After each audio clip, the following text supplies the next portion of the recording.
Ok, bom dia. Vamos ler no livro de Romanos. Vamos ler dois versículos. Romanos capítulo 5, versículo 12. Depois vamos ler também Romanos capítulo 6, versículo 9. Primeiro 6, 12, né? Sim, 5, 12.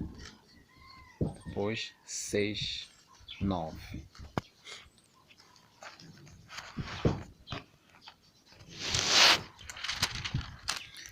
Eu vou ler o primeiro versículo, 5, 12. Diz assim: Pelo que, como por um homem entrou o pecado no mundo, e pelo pecado a morte, assim também a morte passou a todos os homens, porque todos pecaram. E no capítulo 6, versículo 9, diz assim: Pois sabemos que, havendo Cristo ressurgido dentre os mortos, já não morre. A morte não mais tem domínio. Não, esse é o 5. 6. 6, 9. Não, eu estava a ler o 5, né? É o 6? Ok. Pois sabemos que, havendo Cristo ressurgido dentre os mortos, já não morre. A morte não mais tem domínio sobre ela. Palavra de Deus. A nossa reflexão de hoje é sobre as características fundamentais do pecado. O pecado é uma coisa sinuosa, é algo que está sempre por perto, está muito perto de nós. E facilmente nós incorremos no pecado. E às vezes estamos a pecar, nem sequer sabemos que estamos a pecar, por causa da sua diversidade. A Bíblia define o pecado como falha. A falha em fazer a vontade de Deus. Isto aqui é o pecado. Deus tem uma vontade e nós falhamos em fazer esta vontade. E a vontade de Deus é expressa através de leis. Todo o mundo, seja um mundo físico como um mundo espiritual, as coisas do mundo físico e do mundo espiritual se relacionam umas com as outras através de leis. E quando essas leis são transgredidas, então ocorre o pecado. O conceito de pecado é sinônimo, é semelhante ao conceito de erro. Se eu pego numa flecha e quero atingir uma coisa que está assim na árvore, eu quando disparar a flecha tem duas possibilidades. Ou eu vou acertar, ou eu vou falhar. Se eu falhar, errei. E na linguagem religiosa, falhar o alvo é pecar. Deus tem um alvo, Deus tem uma vontade. E Ele está à espera que nós atinjamos essa vontade. Quando nós não conseguimos atingir esta vontade, nós pecamos. Então, o mundo, como disse, todas as coisas do mundo são relacionadas através das leis. Os profetas nos falaram sobre as coisas espirituais. E a palavra de Deus exprime as leis espirituais. Toda a palavra de Deus, toda a Sagrada Escritura, é um conjunto de leis, de normas, de princípios, de diretrizes que Deus está à espera que a humanidade cumpra para poder viver.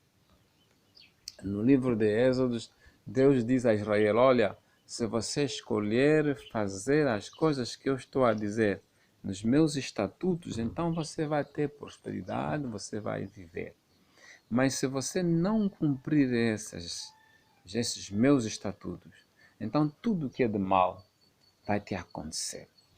E uma das características fundamentais do pecado é que ele gera a morte. Por isso é que esses textos que nós lemos mostram claramente que o pecado gera a morte. Depois do pecado vem a morte. Sempre foi assim. O pecado gera a morte. E a morte é o fim, é a desintegração do sujeito ou do ente que cometeu o pecado.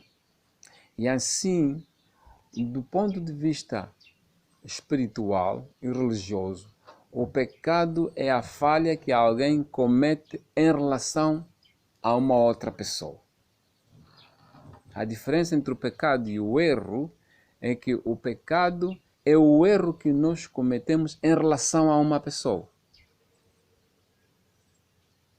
Mas o erro é o pecado que cometemos em relação a uma coisa. Então, o pecado é um erro que tem implicações morais. Por exemplo, uma pessoa que abusa do consumo de álcool, que fuma e que se droga, ele comete um erro em relação aos seus pulmões, em relação ao seu estômago, em relação ao seu fígado. Porque são coisas, não têm consciência, é um erro. Mas ele comete pecado em relação a si mesmo, em relação ao seu cônjuge, a sua mulher ou ao seu marido, em relação aos seus filhos e em relação aos seus entes queridos, que podem perder-lhe se ele morrer por causa da transgressão das leis do funcionamento do corpo.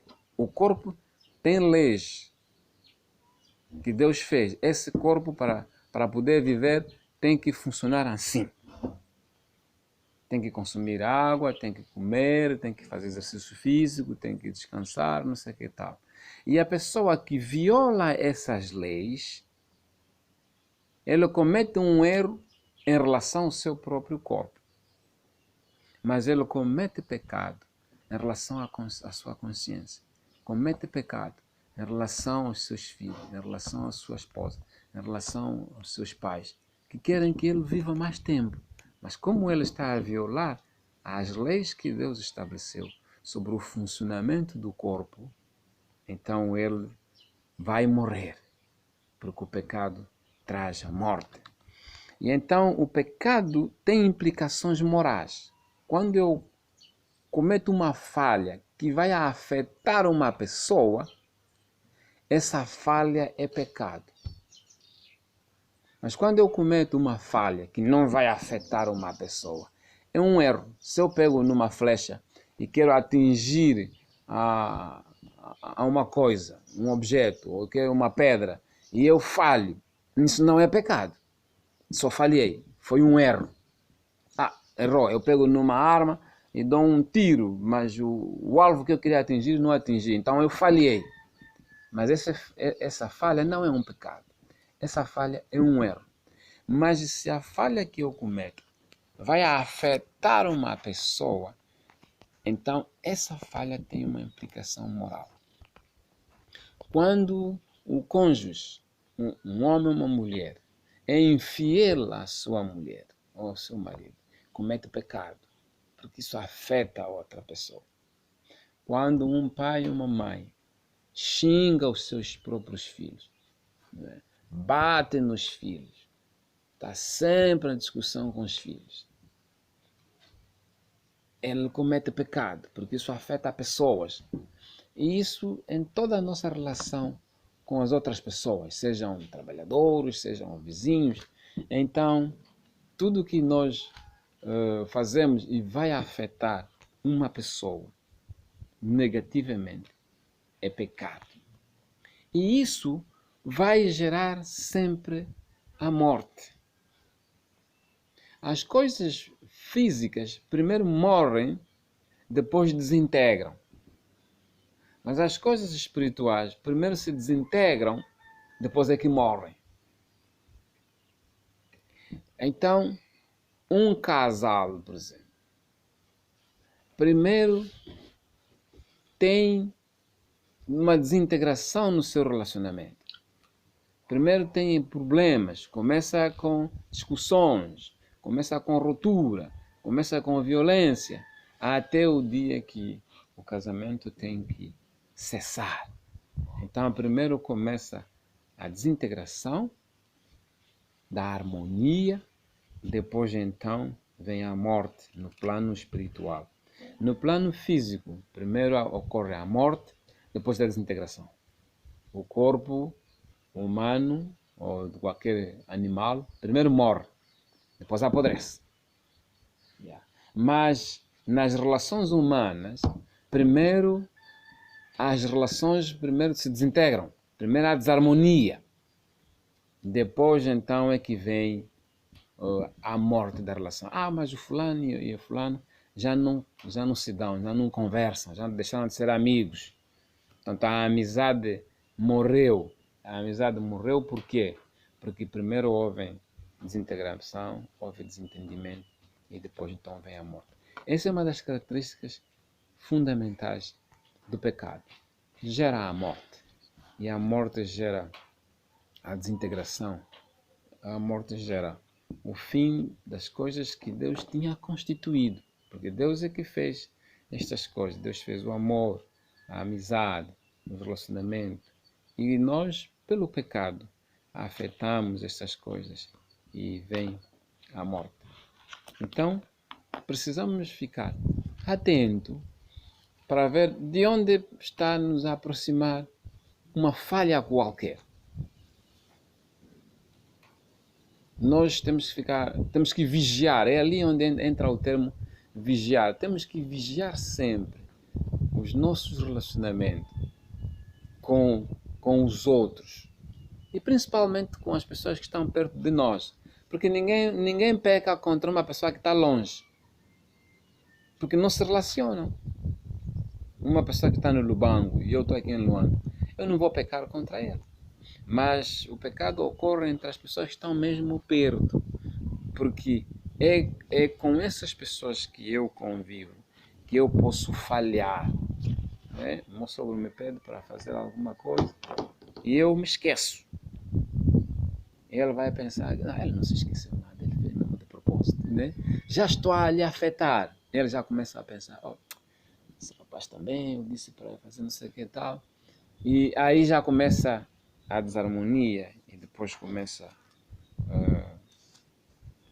cada vez mais dificuldade no relacionamento, porque a pessoa ficou desatento, deixou de cumprir uma palavra dada. Eu disse que vou aparecer, depois não apareci. Só isso. A gente não dá conta. Mas o fulano disse para aparecer, mas também choveu e depois não disse nada. E assim a desarmonia ocorre e no fim, olha, aqueles dois já não conversam. Mas não conversam por quê?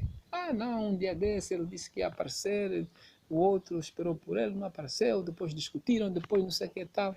E a paz depois desapareceu, depois começam a entrar já em planos mais complicados e morre a amizade, morre a relação afetiva que existia por causa de um simples descuido. Deixou só de honrar a palavra dada. Então, precisamos ter muito cuidado com o pecado que surge sorrateiramente nas nossas relações entre pais e filhos, avós, netos, nora e sogra, trabalhador e empregado.